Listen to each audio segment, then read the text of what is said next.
안녕하세요, 여러분. 정소영입니다. 요즘 세상이 너무 어둡고 힘들어가지고 제가 정소영의 아젠다에서 어떤 내용으로 여러분을 만날까 생각을 하다가 좀 힘이 되는 얘기를 좀 해야겠다. 왜냐하면 다른 데서 너무 어렵고 힘들다는 얘기만을 계속 들으시잖아요. 근데 거기에 저까지 막 보태가지고 또 하기가 참 마음이 좀 안 좋아서 이번에는 그런 거 말고 좀 기운을 북돋아 줄 수 있는 그런 얘기를 좀 하고 싶다라고 생각을 하고 오늘은 여러분에게 책을 소개해 드리려고 하는데 바로 이 책입니다. 마틴 로이드 존스 목사님의 부흥이라는 책이에요. 책도 좀 두껍죠? 두꺼운데 이 책은 저희가 지난 11월 달에 저희가 홈커밍 데이를 했어요. 그때 오신 분들께 저희 이사님 중 한 분께서 다 선물을 해드렸어요. 책값이 이게 25,000원이나 하던데 이거를 한 30명 오신 모든 분들에게 이걸 다 선물을 했어요. 그리고 선물을 드렸으니까 우리가 이걸 다 같이 읽고 북토크를 해보자. 이렇게 해서 며칠 전에 북토크를 했는데 굉장히 그 대화가 좋고 우리가 서로 은혜를 되게 많이 받아가지고 우리만 이 책을 읽을 게 아니라 다른 분들도 읽고 좀 힘을 얻었으면 좋겠다라는 생각이 들어가지고 이 책을 소개하기로 했습니다.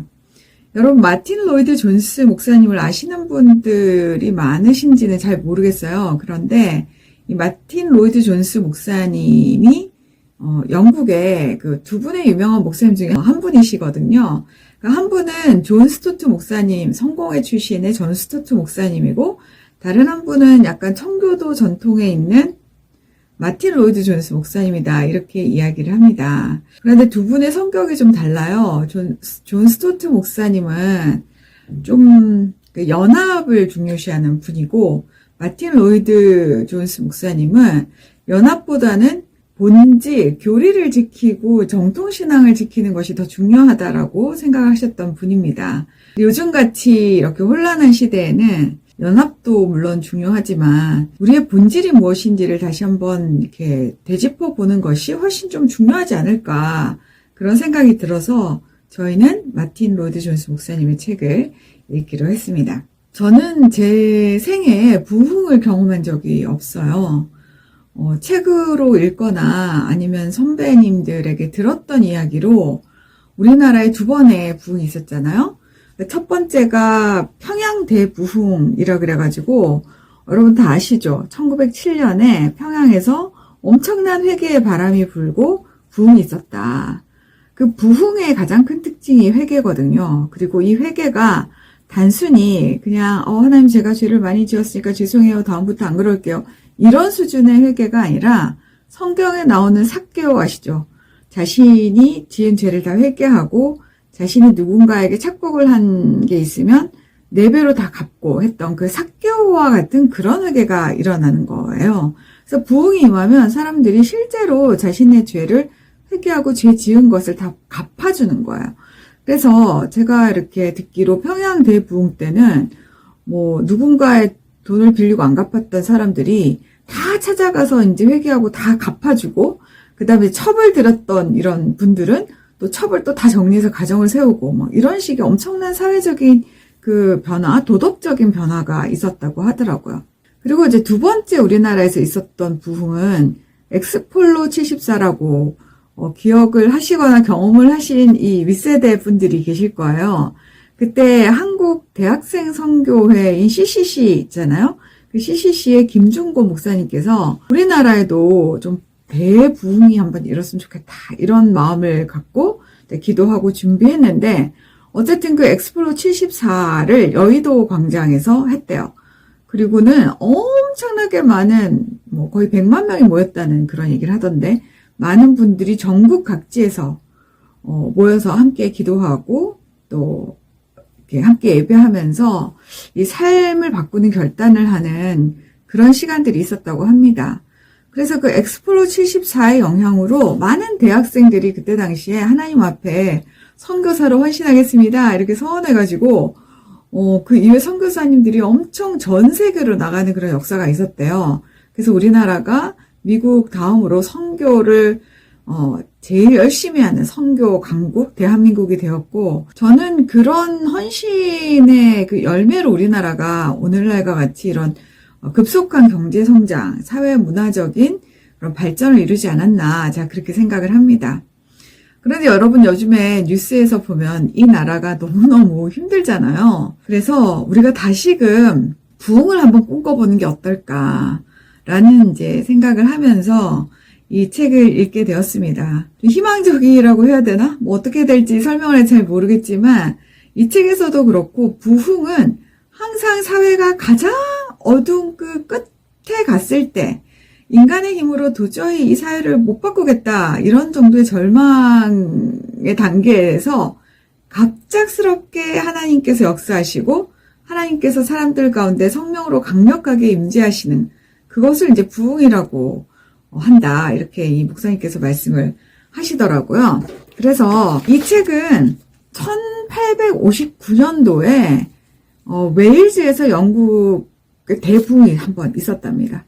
그래서 100년이 지나고 난 다음인 1959년에 마틴 로이드 존스 목사님께서 그 웨스트민스터 교회에서 24주간 동안 설교를 하신, 부흥에 관한 시리즈 설교를 하신 것을 책으로 이제 묶어낸 것이 이 부흥이라는 책인 것이죠. 제가 이 1859년에 도대체 영국에서 무슨 일이 있었던 거야? 이런 생각이 들 정도예요. 왜냐하면 1859년이라는 그 연도에 찰스 다윈이 종의 기원이라는 책을 내가지고, 사실은 그 세속화를 위한 준비, 그쵸? 모든 삶의 모든 영역에서, 학문의 영역에서 기독교 신앙이 밀려나고 하나님이 쫓겨나는 그 세속화를 철학적으로 완성할 수 있는, 뒷받침할 수 있는 자연주의 철학의 완성이 1859년도에 찰스 다윈의 진화론과 함께 이루어졌다라고 우리가 이제 이야기를 하거든요. 그래서 1859년에 그런 완전히 세속화의 끝판왕, 세속주의 철학의 완성, 이런 시대가 있은 그 시기에 같은 그 하늘 아래 유나이티드 킹덤이라는 테두리 안에 웨일스에서는 대부흥이 있었다라는 것이 참 아이러니하다, 그런 생각을 했습니다. 뭐 희망적이라고도 할 수 있겠죠. 우리도 이렇게 어둡지만 동시에 하나님께서 어느 날 갑자기 부흥을 주실 수도 있으니까요. 이 책은 크게 부흥을 이루는데 장애물이 무엇인가, 그 다음에 부흥이 이루어지기 위한 요건과 특징은 무엇인가, 그리고 마지막에 이 부흥이란 무엇인가, 어떤 영향과 열매가 있는가, 이제 이런 한 3파트 정도로 구성이 되어 있는 것 같습니다. 그래서 이 부흥의 장애물이 되는 것을 이런 류라는 말로 설명하고 있어요. 이런 류는 뭐냐, 그 예수님께서 귀신 들린 그 아이를 데리고 제자들이 막 귀신 쫓아내려고 했는데 쫓아내지를 못해가지고 결국 예수님께로 이렇게 데리고 오잖아요. 그 데리고 왔을 때 예수님께서 하신 말씀이, 이런 류는 기도와 금식 외에는 쫓아내지 못한다, 이렇게 말씀을 하셨어요. 그래서 여러 가지 이 귀신 레벨이 있는데, 이런 류, 좀 특별한 류, 강력한 류는 기도와 금식으로만 해결할 수 있다, 이런 말씀을 하셨잖아요. 그래서 이 마틴 로이드 존스 목사님께서 도대체 그 우리의 부흥을 가로막는 이런 류가 뭐가 있냐라고 하시면서, 불신앙, 오염된 교리, 일그러진 전통신앙, 죽은 전통신앙, 그리고 영적 무기력증, 이렇게 한 5가지를 꼽고 있습니다. 그래서 불신앙이나 오염된 교리나 일그러진 전통신앙, 죽은 신앙, 이런 것은 우리가 믿는 바, 이 교리, 그리고 우리가 믿는 이 내용, 본질, 이것이 굉장히 다른 철학이나 사상에 의해서 오염되고 희석되고 그리고 축소되고 하는 그런 현상들에 대해서 이제 비판을 하신 거고, 영적 무력증은 우리가 지식적으로 다 알아요. 성경 내용도 너무 잘 알고 맨날 성경 통독하고 막 암송하고 이렇게 하는데, 지식으로 알고 교양으로 하는 것을 삶에 적용을 안 시킨다는 거예요. 그러니까 삶 따로, 지식 따로, 신앙 따로, 이렇게 된다는 거죠. 이제 그런 것들이 부흥의 가장 큰 장애물이 된다. 이제 그런 내용이 이제 첫 번째 나오고 있고요. 두 번째는 부흥이라는 것은 어떤 특징과 요건을 갖고 있냐, 이제 이런 얘기들을 하시는데, 제가 여기서 좀, 그렇구나 했던 것은 첫 번째 우리가 부흥을 기대하지 않는다는 거예요. 하나님의 능력이 정말 어마어마하시잖아요? 근데 우리가 지금 현대인은 그 하나님의 초자연적인 그 능력에 대한 믿음이 굉장히 없어져 버렸어요. 그 뭐 합리주의 이성 또는 뭐 자유주의 신앙 뭐 이런 역량 때문인지 어느 날 하나님께서 성령을 막 부어주셔가지고 엄청난 은사와 엄청난 그런 기적들과 회개 역사가 일어나는 그 초대교회 사도행전 2장의 그 오순절 사건과 같은 것을 더 이상 기대하지 않는다는 거죠. 그래서 우리가 그런 기대가 정말 좀 필요하다. 그래서 이런 부흥을 얻기 위해서는 우리가 굉장히 강청해야 된다는 거예요. 강청한다는 건 뭐냐? 하나님한테 정말 간절하게 막 요청을 하고 기도를 해야 된다는 거예요. 때를 쓰듯이.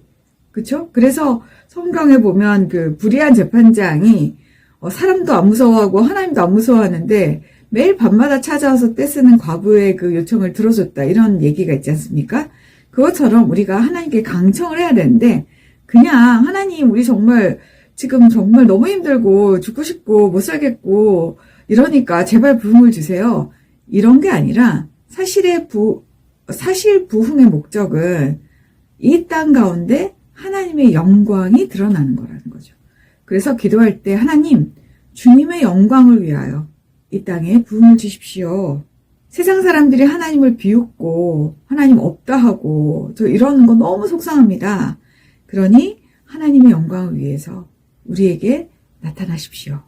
이렇게 강력하게 기도를 하라는 것이죠. 그래서 하나님의 능력이 풀어지도록 기도함과 동시에 아까 부흥의 가장 핵심적인 특징인 회개, 진정한 회개, 삶을 바꾸는 회개 이것들이 결합이 될 때 하나님께서 움직여 주신다는 거예요. 그리고 그 하나님께서 움직여 주시는 그 부흥이 일어나면 한 연령대나 또 한 세대가 아니라 사회 전체가 바뀐다는 거죠. 그래서 우리가 이런 부흥에 대한 생각, 기대, 기도 이런 것들을 그동안 너무 잊고 살지 않았나. 옛날에 우리 그 어머님 세대들은 정말 눈물로 부흥을 간구했죠. 그것이 시간이 지나면서 개인의 안위와 은사로 이렇게 축소되는 그런 일그러진 전통신앙이나 죽은 전통신앙처럼 무기력한 신앙으로 우리가 변질이 된 면이 없지 않아 있습니다.